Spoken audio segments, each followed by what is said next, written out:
Hi, this video is going to help you solve a typical problem that you'll see in section 3.3, measures of variation. It has to do with calculating the range, variance, and standard deviation for some sample data. So here's an example of a problem over here where they give you a big list of data, and the first thing they want you to do is find the range. So the simplest thing for me is, well, I'm going to use Excel to help solve this problem. So the first thing I'm going to do is click on the little icon next to the data, copy the table into the clipboard, say OK, come on over here to an open empty Excel worksheet that I have opened, and I'm going to copy or paste it in to my Excel worksheet. So the first thing they want us to do is to find the range. I don't believe there's a function called range in Excel, but one thing that you can do, now first of all, what is the range? It's the max value minus the min value. So one thing that you can do in Excel is to come over here where you see an AZ with like a little funnel, and that's a sorting function. You can sort the data. If you say from A to Z, that means smallest to largest. So see that? It just sorted the data for you. So now we can kind of tell what the range is right away, because the max value is the value at the bottom and the min value is the value at the top. So we have 386 at the bottom, 0 at the top. So 386 minus 0 is 386. So we'll give it a shot. We got it right. Okay, good. The next thing they ask for is the variance, which is basically just the standard deviation squared. But I do believe that if we go into Excel, I'm going to click at the bottom of the data, and that cell at the bottom of the data. I'm going to go into FX, this button up here that says FX. When you put your mouse over it, it says Insert Function. I'm going to click on that, and where it says Select a Category, I'm going to select Statistical because we're in a stats class. And I'm going to look for something called VAR. I have an older version of Excel. I think I have 2007.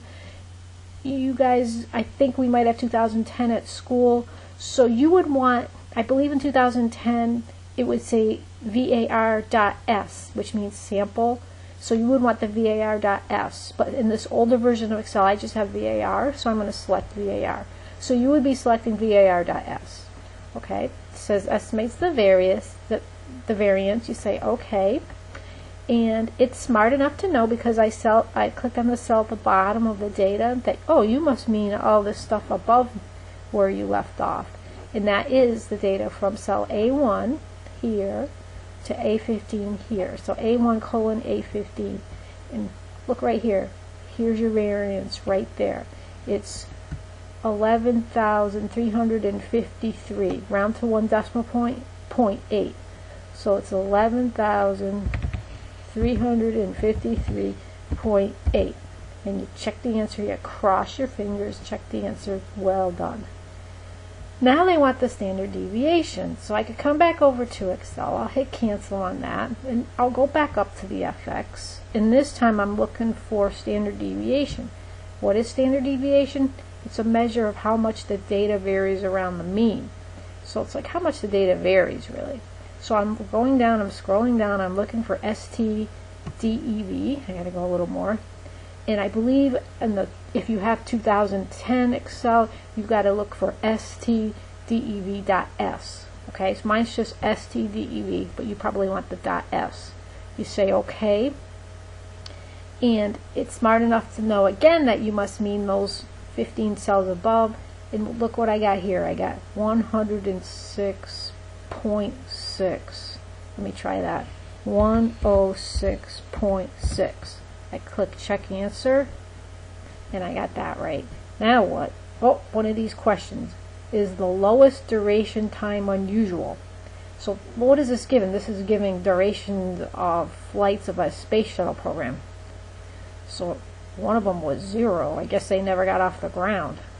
So is that unusual compared to all these other times? These are hours, I guess.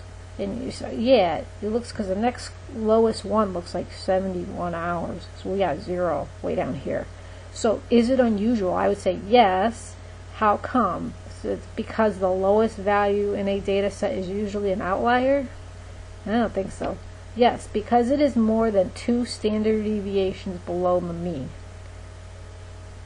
Yeah, I would say that's probably the correct answer. We'll give that a shot. Check answer.